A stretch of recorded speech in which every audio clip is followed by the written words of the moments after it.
Olá, bem-vindos a mais uma aula de música da Prodigy. Meu nome é Sr. Michael. E hoje vamos ter uma aula de história. Estamos aprendendo tudo sobre a flauta doce e como tocá-la.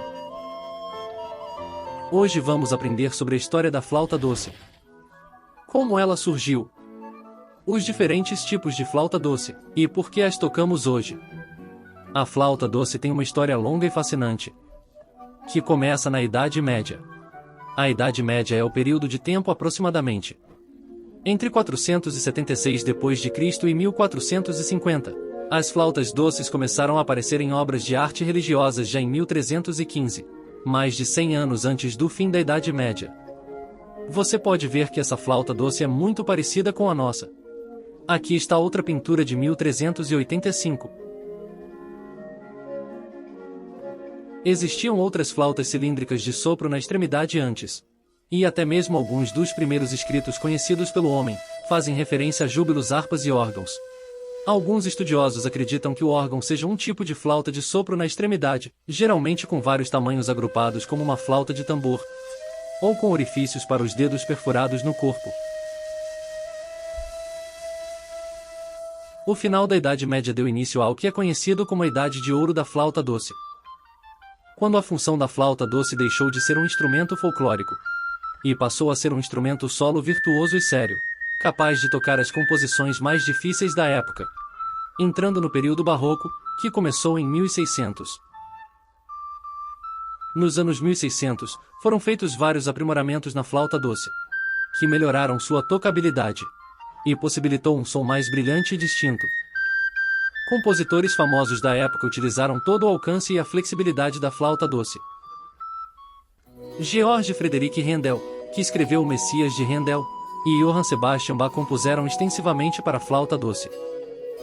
As 7 sonatas de Händel, 2 sonatas em trio e várias outras obras ficaram muito conhecidas. Os concertos de Brandemburgo de Bach, especialmente o número 2 e o número 4, apresentam o virtuosismo da flauta doce solo de tal forma que essas obras ainda são bem conhecidas e tocadas com frequência. Muitos tipos e tamanhos diferentes de flautas foram fabricados, e os grupos de flautistas que tocavam juntos eram chamados de consorte. Uma das melhores flautistas de nosso tempo é Michala Petri. Suas gravações são incríveis e muito artísticas, e você pode complementar esta lição pesquisando e ouvindo qualquer uma de suas obras. Ela está tocando nessa obra de Bach. A flauta doce começou a perder popularidade durante o período clássico, a partir de 1750. A flauta comum, como a conhecemos, estava ganhando popularidade e cada vez mais obras começaram a ser escritas para ela. Depois de algum tempo, quase nenhuma música estava sendo escrita ou executada para a flauta doce. Mas, no final do século XIX, houve um ressurgimento do interesse pela música barroca e pela flauta doce.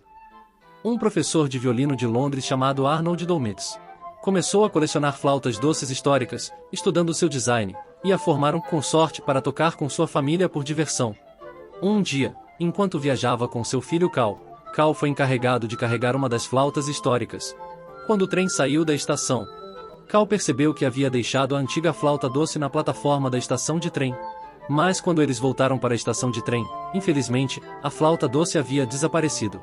No entanto, como Arnold havia estudado o modelo e os esquemas dessa flauta doce, ele se comprometeu em recriá-la e a partir daí, começou a fabricar várias outras com base nesse modelo.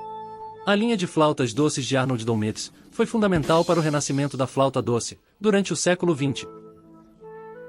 Outra parte importante da história da flauta doce ocorreu durante os Jogos Olímpicos de 1936, realizados em Berlim. As crianças das escolas alemãs haviam começado a usar flautas doces em suas salas de aula, e uma dessas salas de aula teve a oportunidade de se apresentar nas Olimpíadas. Um japonês chamado Yoshitaka Sakamoto estava na plateia e ficou impressionado com a facilidade de tocar e o potencial para o ensino de flauta doce em sala de aula no Japão. Assim, ele levou flautas doce de vários tamanhos quando voltou para o Japão e começou a produzir esses instrumentos em massa, em parceria com a hoje conhecida Yamaha Instrumental Corporation. As flautas doces Yamaha ainda hoje são vendidas em todo o mundo e são encontradas em milhares de salas de aula em todo o mundo.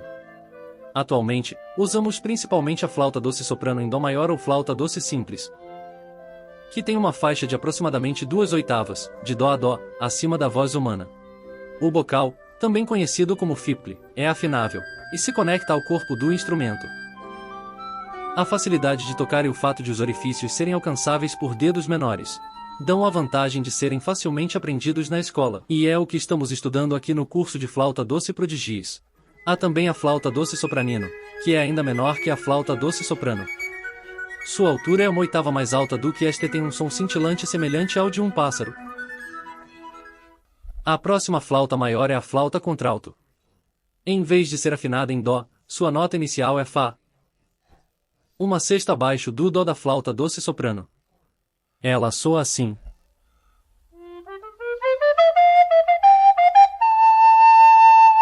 Ainda maior do que a flauta doce contralto é a flauta doce tenor. Sua nota inicial é o Dó, mais uma oitava abaixo do Dó da flauta doce soprano. Seus orifícios são difíceis de alcançar e requerem prática extra para tocar bem.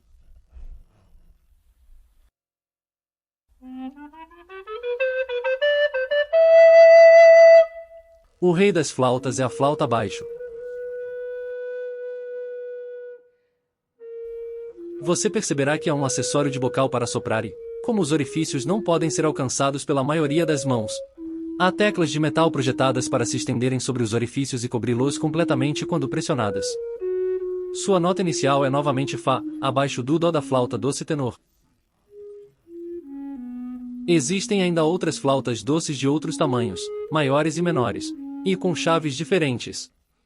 Mas essas são as principais. Espero que tenham gostado desse pouco da história da flauta doce, e das informações sobre a família da flauta doce. Meu nome é Sr. Michael, e obrigado por me ouvirem. Nos veremos em nossa próxima aula.